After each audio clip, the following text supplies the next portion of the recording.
এমন তোতার জন্য একটি স্বর্ণের খাঁচা তৈরি করা হলো।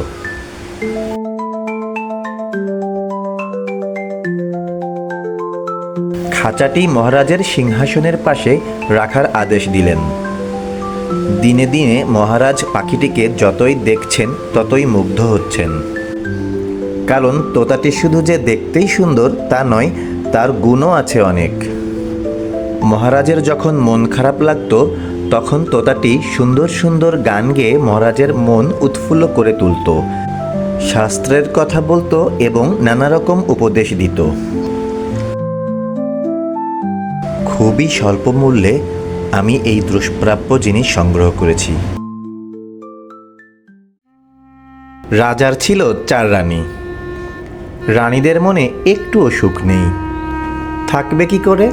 এত বছর পার হয়ে গেল অথচ কোনো রানী সন্তানের মা হতে পারল না। এখন সারাদিনই হীরামন্ততাকে নিয়ে রাজার সময় কেটে যায়। রানীদের মনে হিংসা। এই তোতা পাখি রাজার সর্বনাশ ডেকে আনবে। একে তাড়াতে না পারলে মনে কোনো শান্তিই আসবে না। মনে মনে 4 রানী কুমতলব আটতে লাগলো।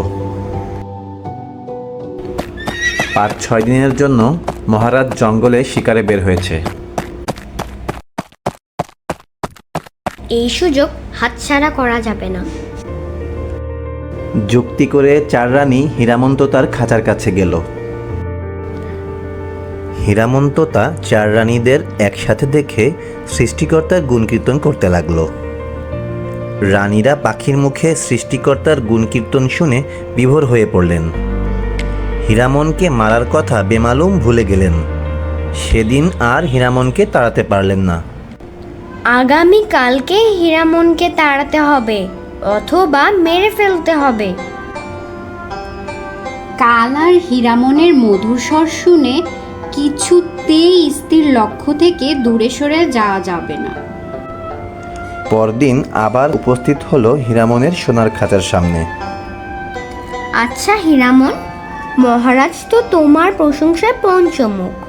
তিনি বলেন তোমার মতো বুদ্ধিমান আর একটিও নেই।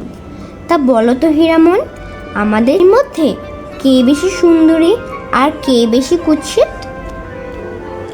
বুদ্ধিমান হীরামন রানীদের কুমতলব বুঝতে পেরে বলল, এই খাঁচার ভিতর থেকে তোমাদের দেখে কি বলি বলো তো? খাঁচা থেকে তোমাদের মুখ ভালো করে দেখতে পাচ্ছি না। এক কাজ করো, খাঁচার মুখটা